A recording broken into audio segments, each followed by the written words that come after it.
like, share and comment. பன்னீர் பூனா மசாலா எப்படி செய்கிறதுன்னு பார்க்கலாம். அதுக்கு தேவையான இன்க்ரீடியன்ஸை ஆனியன், தக்காளி, கொடமிளகாய், பச்சை மிளகா, பூண்டு.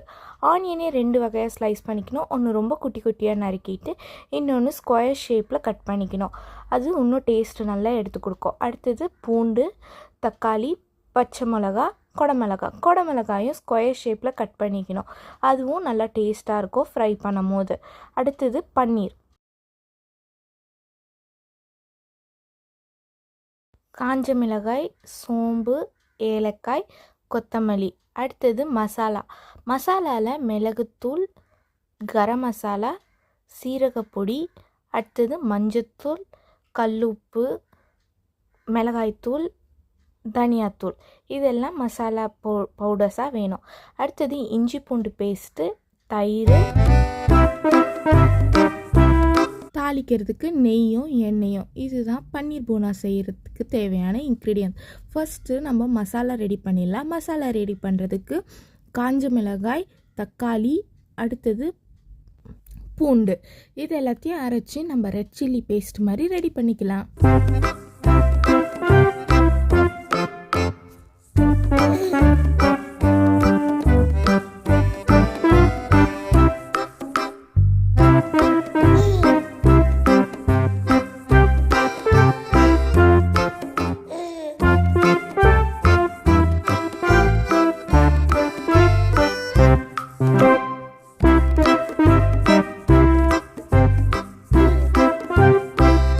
பேஸ்ட் ரெடி ஆகிடுச்சு, சூப்பராக அரைஞ்சிருக்கு. அடுத்தது நம்ம பன்னீர் இந்த மாதிரி ஸ்லைஸாக க்யூப் போட்டு வச்சுருக்கணும். அடுத்தது ஒரு கடாய் எடுத்து எண்ணெயும் நெய்யும் ஆட் பண்ணி அதில் வெங்காயம் ஆட் பண்ணி நல்லா வதக்கிக்கணும். கொஞ்சம் வெங்காயம் வதக்கும் போதே சோம்பும் ஏலக்காயும் போட்டுக்கலாம். ஸ்டார்டிங்லேயே சோம்பு போட்டிங்கன்னா கொஞ்சம் தீஞ்சிரும். அதனால் இந்த மாதிரி வெங்காயம் கொஞ்சோண்டு போட்டுட்டு ஆட் பண்ணுங்கள். ஒன்றுமே நல்லா வாசனையாக இருக்கும்.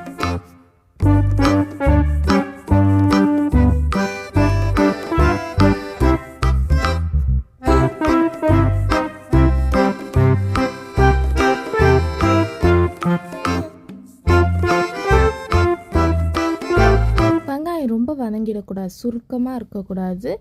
அடுத்தது அதில் பச்சை மிளகா போட்டு அதில் வதக்கிடணும். பச்சை மிளகா போட்டுட்டு இஞ்சி பூண்டு பேஸ்ட்டு போட்டு நல்லா வதக்கிடலாம்.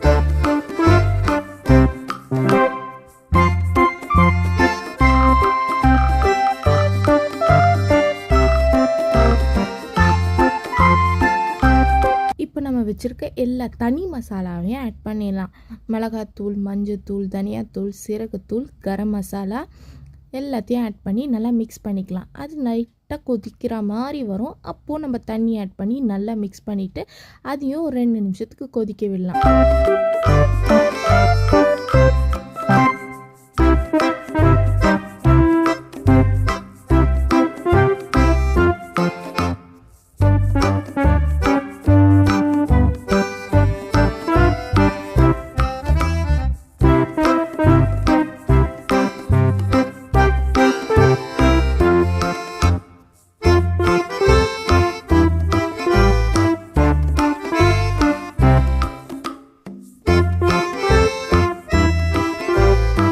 மசாலாவோட ரா ஸ்மெல் போனதுக்கப்புறம் தண்ணி ஆட் பண்ணி அதை கொதிக்க விடலாம்.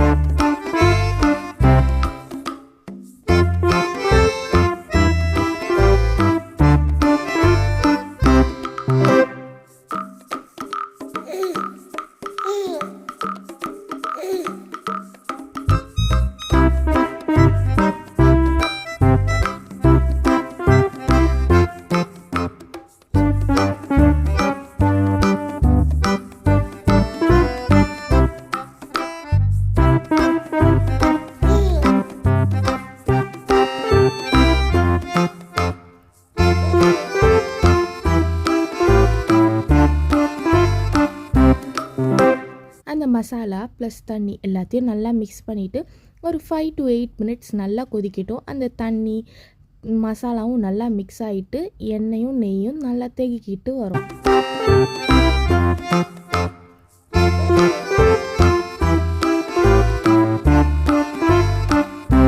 இந்த மசாலா வைக்கிறதுக்குள்ளே நம்ம ஃப்ரை பண்ணி எடுத்துடலாம். ஆனியனையும் கொடமிளகாயும் ஒரு நெய்யோ இல்லை எண்ணெயோ ஆட் பண்ணி நல்லா கொடமிளகாயும் அடுத்தது ஆனியனையும் கொஞ்சம் டீப் ஃப்ரை பண்ணாமல் லைட்டாக ஃப்ரை பண்ணி எடுத்துக்கலாம்.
கேப்சிகம் ஃப்ரையும் சூப்பராக ரெடி ஆகிடுச்சு. அடுத்தது அந்த மசாலாவும் சூப்பராக வெந்துடுச்சு, அதாவது ஸ்மெல் போயிடுச்சு. இப்போ அந்த மசாலாவில் நம்ம தயிர் ஆட் பண்ணி நல்லா மிக்ஸ் பண்ணி விட்டுக்கலாம்.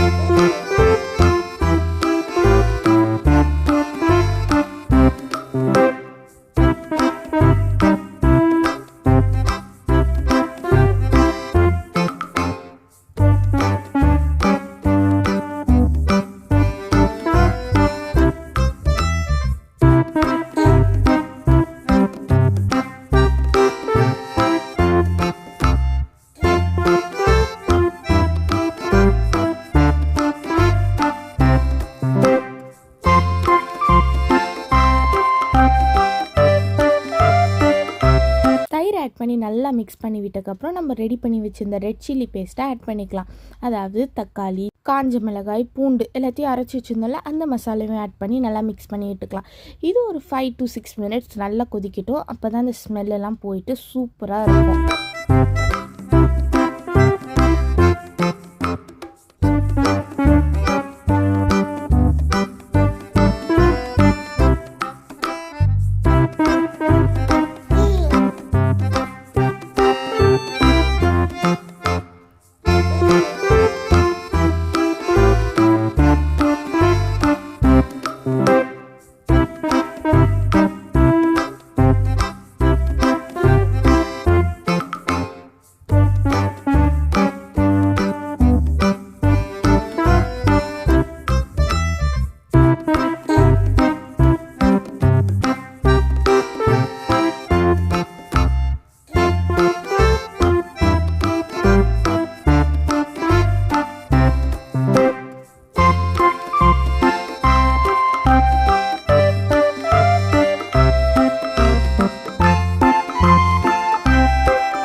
இந்த மாதிரி நியூ ரெசிபீஸ்க்கு இன்ட்ரெஸ்டிங்கான வீடியோஸ்க்கு கண்டிப்பாக ஃபியூஷன் வித் நிப்பாவை subscribe, like, share and comment.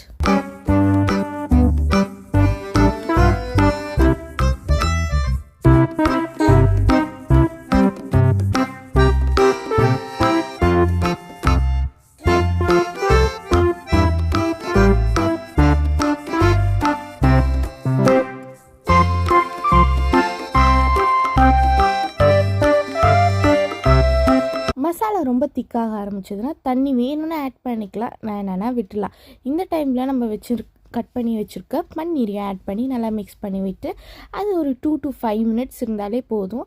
அவ்வளோதான், பன்னீர் புனா மசாலா ரெடி ஆகிடுச்சு. சப்பாத்தி பரோட்டாவோட வச்சு சாப்பிட்டிங்கன்னா செம்மையாக இருக்கும். இந்த மசாலாவை ட்ரை பண்ணி பார்த்துட்டு மறக்காமல் சேனலை subscribe, like, share and comment.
Paneer bhuna masala கொஞ்சம் திக்காக தான் இருக்கும், அதனால் தண்ணி ஆட் பண்ணாதீங்க.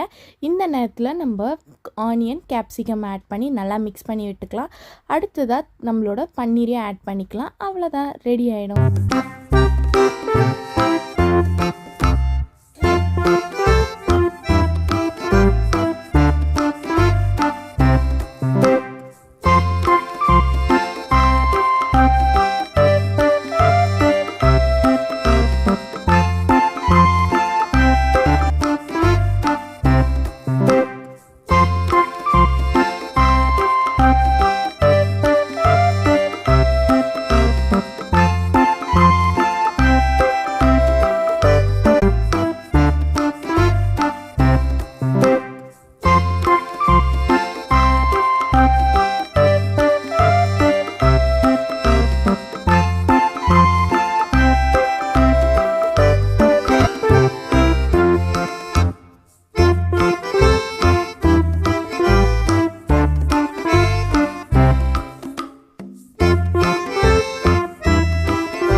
ஆனியன், கேப்சிகம் எல்லாத்தையும் போட்டு நல்லா மிக்ஸ் பண்ணிவிட்டு கடைசியாக கொத்தமல்லி போட்டு தூவிட்டா பன்னீர் பூனா மசாலா ரெடி ஆகிடுச்சு. இதே மாதிரி ரெசிபியை ட்ரை பண்ணி பார்த்துட்டு மறக்காமல் கமெண்ட் பாக்ஸில் கமெண்ட் பண்ணுங்கள், லைக் பண்ணுங்கள், ஷேர் பண்ணுங்கள், சப்ஸ்கிரைப் பண்ணுங்கள்.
மசாலா சூப்பராக ரெடி ஆகிடுச்சு. பரோட்டா இல்லை சப்பாத்திக்கு வச்சு சாப்பிட்டிங்கன்னா செம்ம டேஸ்ட்டாக ஹோட்டல் ஸ்டைல் மாதிரியே இருக்கும். சாப்பிட்டு பார்த்துட்டு மறக்காமல் கமெண்ட் பாக்ஸில் கமெண்ட் பண்ணுங்கள். Subscribe, like, share and comment fusion with Neepa. Thank you for வாட்சிங் ஃபியூஷன் வித் நீபா. மறக்காமல் சேனலை subscribe, like, share and comment.